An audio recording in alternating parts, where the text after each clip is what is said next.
your song started popping off on MySpace, and then was there ever like a DJ in LA or any people in particular that were really showing love that made like that you started getting booked out here, or was it strictly online? DJ Amen from the Bay. He was in the Bay at KMEL. He literally went to my page. He used to always come to my page and get music because I remember like I had my Walk That Walk single popping and like it was he came and he had me send it to him. He was trying to blow it up in the Bay, but the tempo wasn't. He knew it was a dope song and he was basically like, I wonder if the Bay will fuck with this.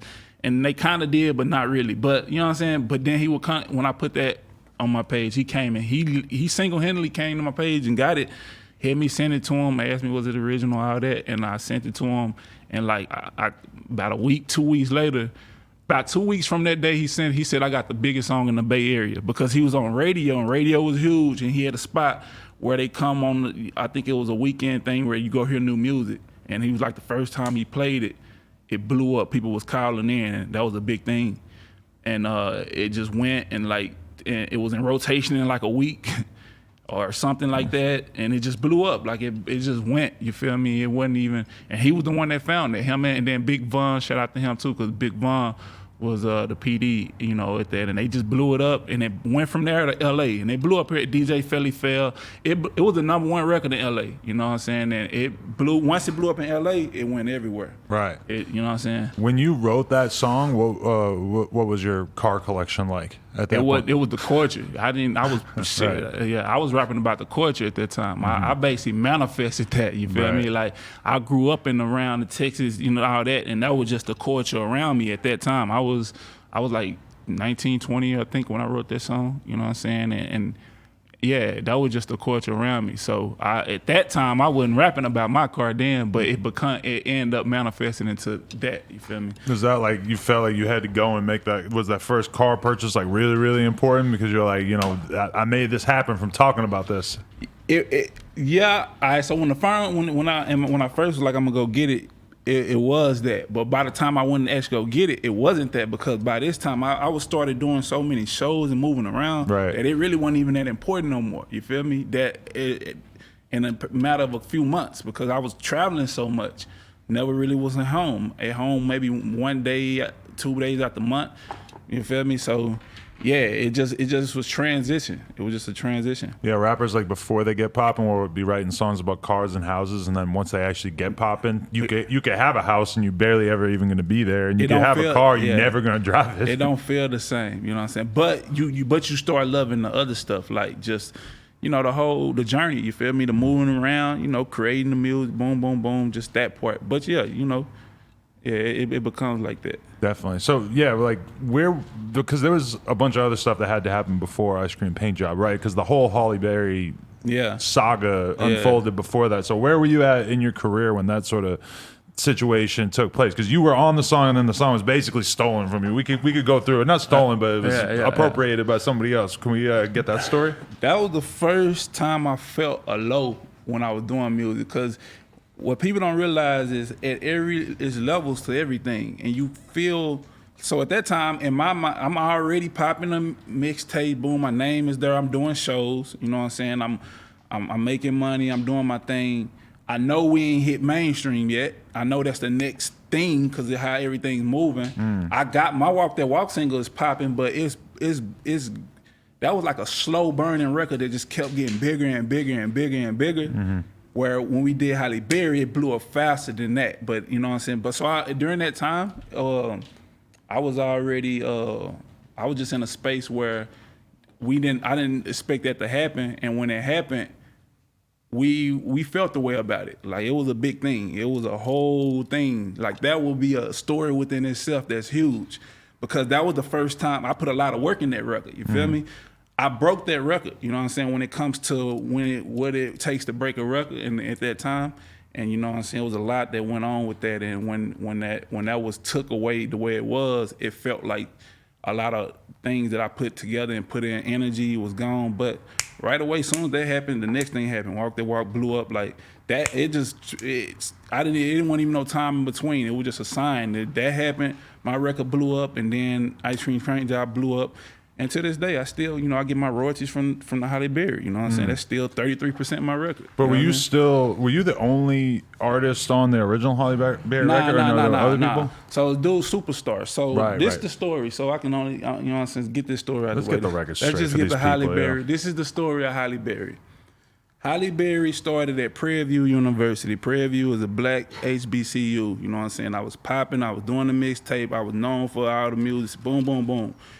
I had a group called Primetime Click. That was my group I started. My homies that rap, basically.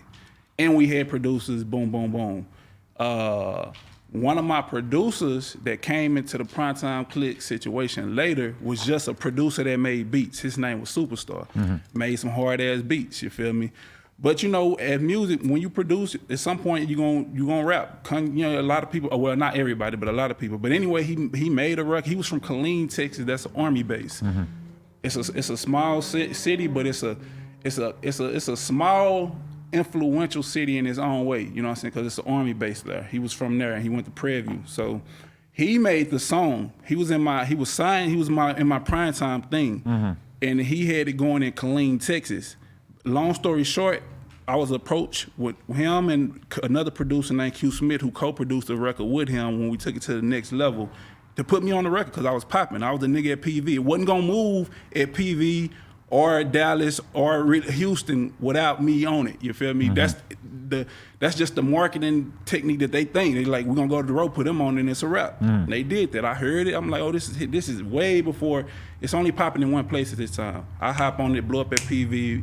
Houston, I take it to Dallas, and see, Dallas at this time was the special city. This is when the Dallas Boogie movement was happening. I go to Dallas, and I'm in every club, every night, every day of the week in Dallas performing. I'm talking about Monday through Monday. I'm everywhere, and I'm really one of the only few people that's everywhere doing that. So I'm taking this song, because my Walk That Walk record was big, blowing up Hale Berry, and it blew up in Dallas, ended up getting on the radio, and it was a rap from there. And now the song at this time, it's a huge Southern song that everybody know about.